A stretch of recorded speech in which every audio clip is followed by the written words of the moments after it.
That's it. Good afternoon. Right, I think we got the camera right. So, as you'll have seen, well, hopefully you'll have seen from the thumbnail if we get it right. It is one of these crackers. Now these, you can have, this is the 2023 version, as you can see, as hopefully, as I say, you've seen on the thumbnail. My Dutch isn't quite up to standard. As you know, I speak fluent English, American and French, with a bit of German rolled in. But Dutch isn't my forte. We were fortunate enough to be here when this was actually coming out, weren't we? Yeah.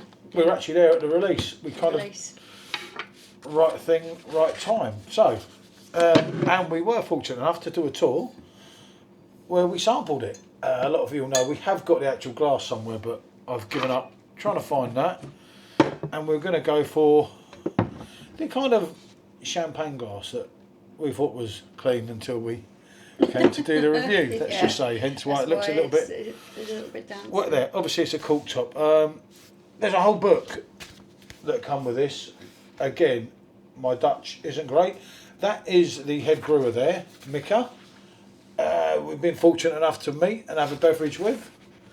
And a little bit of background on this that I've translated from that book said that Mika sees it as a great honour to be able to age his beautiful Grand Prestige in barrels from Mexico, Brazil and the Caribbean. Yeah, it wasn't easy to find them, and it cost a lot of time, effort and attention and perseverance to keep them under our care for months, but the result is here. Taste our layered Grand Prestige that has been slowly embraced with the influences of Latin America. Yeah, which is, this is... That one is the... In effect, the Reposado, which is the tequila one, isn't it? Yeah, Reposado. Reposado, as I said. I think. Might be the pronunciation. Well, we don't know. It doesn't matter. It is his type of tequila. As I say, obviously this is a pretty warm, just how we want it. Yeah, this type of tequila is rested in oak barrels for a minimum of 2 months and a maximum of a year. The aging process gives it a golden hue and a smoother flavour with notes of wood, caramel and vanilla. It makes it more of a complex tequila than Blanco. This is a versatile tequila, could be enjoyed neat on the rocks or cocktails. So basically, how that tequila has been made in that barrel, then the Grand Prestige has been aged within that to give it the flavours. Which makes sense, I get that. And this particular one, this is the Grand Prestige that's aged for months in barrels of the distillate that Mexico is so famous for. That provides the beer with a unique earthy aroma, a light floral character and special fruity notes. Special. Taste the hint of blue agave and you will imagine yourself in the impressive fields of the Mexican state of Jalisco, I think that is.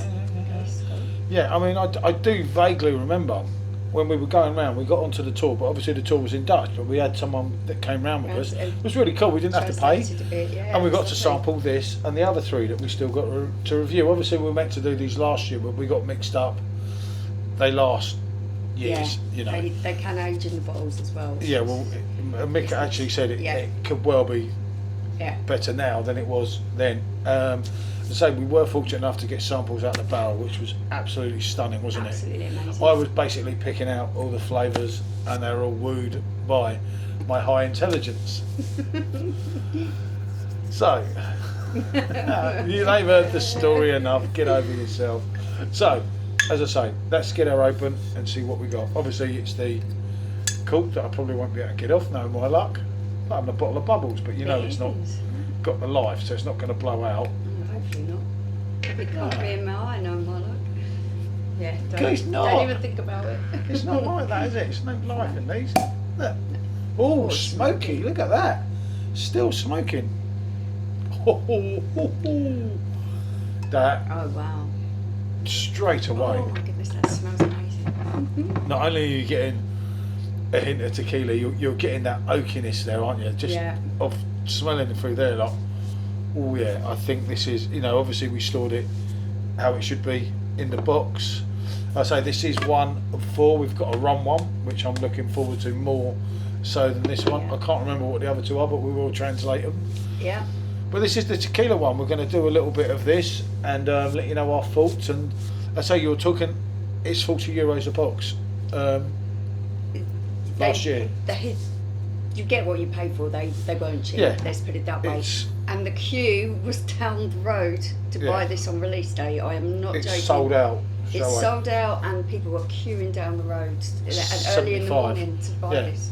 75 CL and 11.2 ABV. We were actually lucky because we did the tour and got invited on the tour. Why we managed to get access to it. Yeah. Otherwise, I don't think you would have done it at that point. You In a way. had to be on a list or something. Let's get a poured. Well, VIP. I think we've done Mika's head in, but as you know, a lot of you know Mika, absolutely fantastic brewer that does know. Oh, look at that! I didn't think it'd be so have so much gas. Look at that! Look at that, people. I think you're going to be in paradise here. I'll get a stopper to keep your gas in for it. Ooh, I'll get that stopper out of there. Creamy vanilla. Don't finish it before I get back. Floral notes. Put this on for you. Fruitiness. And then you have that real tequila kind of smell coming from this. Yeah, you're definitely getting a fruit. Would you say fruit floral? Yeah. You can get the woodiness. The creaminess of that vanilla is also coming through there. God, it's just. You see, people like us understand these. If you had someone like Subs or Bazza on this now, the appreciation. This is going to go way over their head, isn't it? This is basically a connoisseur's drink. This for me is my idea of heaven because it is a fantastic beer. But you didn't want to leave that. Yeah. With the tequila taste from the barrel, so this is just. She didn't actually want to leave. She was much disappointed when we had to go, wasn't you? Oh, I was. I will let you go first. There you go. Keep the old cook. We'll show them that on later. So yeah, we know vaguely that this was absolutely beautiful. Creamy, smooth. I'll turn it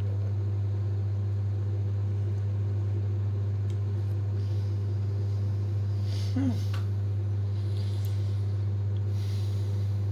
It's got that mild carbonation, that nice, creamy, thick body to it. Hints of oak. Yeah. Hints of vanilla. It's definitely vanilla, caramel. There's also a spice thing, isn't there? Something. A little bit peppery.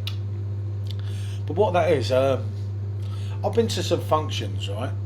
Long before I met Special Me, and obviously, if it was a real rich function that we were doing, you'd get a superior port.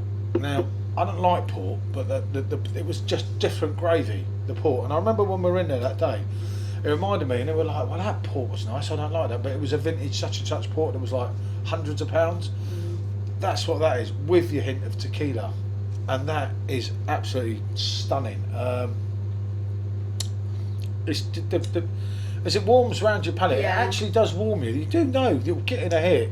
Yeah. The 11.2 is showing on you a bit, but what that's doing, as it warms around in it, it's just lovely. You have got that smooth tequila taste, which I absolutely love.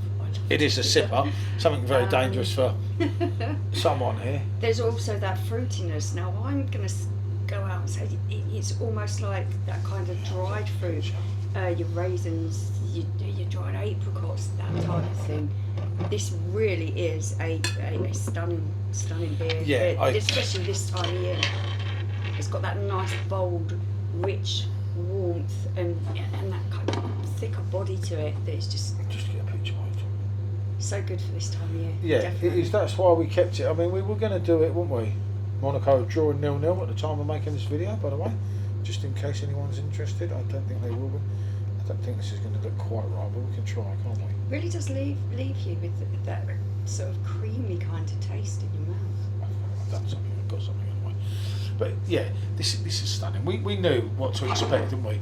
I'd say we were fortunate enough that we tried the 4, and it obviously you were just getting the little samples. Although we had a couple of samples on a couple of them, I couldn't go too silly because I was in the vehicle, wasn't I? The painstaking dedication that goes into making something like this is just phenomenal. It really, really is. Yeah, that's what. Every detail is looked at in, you know, every single thing, like the location of the barrels, where they picked the barrels to infuse the Grand Prestige with. So much time, care, and effort has gone into And it don't come producing out this. until it's ready. Yeah, As and Mika said. yeah. Well, it's not Like, just so it's Mika. ready. But The whole team, isn't you it? really do feel like you are tasting something that It's is very special. essentially sort of personal to the brewer as well. It's not just that it tastes wonderful, it feels personally sort of handcrafted almost for you, because you know the effort that's gone into it. Yeah.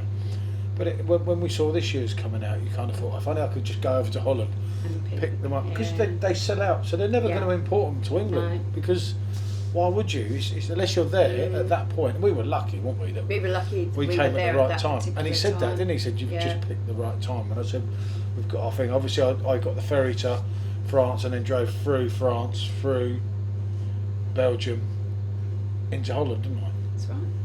And then we went through Holland into Germany and had some real fun. Yeah, the big German warehouses. We did a bit of a booze cruise. But that is exceptional. I don't think I've had anything of 11.2 that is that smooth. And it's not only that. Like I say, I'm getting different notes this time to what I was last time. More kind of fruity notes. Yeah, there is a real fruitiness to this. I wanted to let it sit a bit like last time. It's just like, and when you sort of say, you do get a warm. Can you feel the creamy kind of feeling and aftertaste that you get in your mouth? It just stays there. It's an absolutely fantastic drink. I knew this wasn't my favourite, so this was your favourite. See, this for me. I particularly like tequila, but I have to admit, when we did the tasting, the rum one was the one that blew me away with the complexity of the flavours in it. But that's quality. That you know, where would you score that if you're scoring this? It's a 10. It's a 10. It's a 10 you know. I don't know. Mika might come and find me if I score it lower. You know, and I say not just Mika. I say Mika because we met him a couple of times. We met him in England, then we met him in Holland, and obviously we've had contact with him since. And that it's the whole team, and they are a great team. You know, people that work with Mika had a lot of time for us there, explaining things. Not just the tour, the time they spent with us afterwards. They didn't have to do that. Yeah, there was a thing with Perfectdraft and everything. But they were great, you know. They even gave me their staff discount, the same as what they get. Only because I went on and on, but there you go. That's me, as a lot of you know. But yeah, a fantastic drink. Different gravy, as I say. It's definitely a 10 out of 10. You can see someone's very much taken in with it. It could be messy tonight for one, but there you go. What can I say? Right, it's not goodbye. I don't know what it is in Dutch, so it's bonjour.